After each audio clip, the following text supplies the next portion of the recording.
বাড়িতে কেউ আছেন? একটা লোক দেখতেছি। ও ভাই একটু শুনে যান, একটু দরকার ছিল তো, কষ্ট করে একটু শুনে যান ভাই। কাদের সামনে কোন লোক ডাকাডাকি করে? কি ভাই, কি দরকার?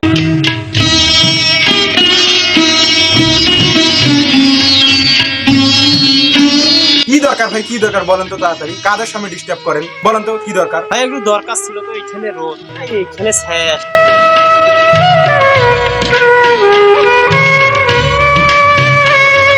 কি দরকার ভাই, কি দরকার তাড়াতাড়ি বলেন তো। বাড়ি থেকে কাদের সামনে নিয়ে আসলেন, কি দরকার বলেন তো। বলে ব্যাপারটা কি ভাই বুঝছেন, মানে আমার বোনের বিয়ে তো, তো এই কারণে টাকা পয়সার একটু সমস্যা, গরিব লোক তো, একটু সাহায্যের জন্য আসছিলাম, এই জন্য আপনার টাকা নিয়ে আসলাম, একটু যদি সাহায্য করতেন।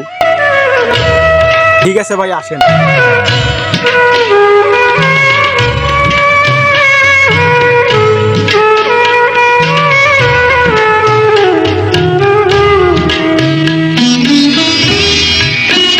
আসলে ভাই এই মুহূর্তে খুব সমস্যার মধ্যে আছি, তো হাতে টাকা পয়সাও নাই, বাড়িতে চাল ডালও নাই, তা তার জন্য ভাই দিতে পারছি না, তার জন্য সরি ভাই, দুঃখিত। আচ্ছা ভাই, আপনি যদি আমাকে সাহায্য নাই করতে পারবেন, তো ওইখান থেকে ভিতরে নিয়ে আসলেন, ওইখানে আমাকে বলতে পারতেন। আচ্ছা ভাই, আপনার যেহেতু সাহায্য লাগবে, আমি এখানে কাজ করতেছি, আপনি আমাকে এখান থেকে নিয়ে বাইরে নিয়ে যা বলতেছেন, আমাকে আপনার সাহায্য লাগবে, এই কারণে আপনাকে আমি উচিত শিক্ষা দেওয়ার জন্য এই ভিতরে আনছি।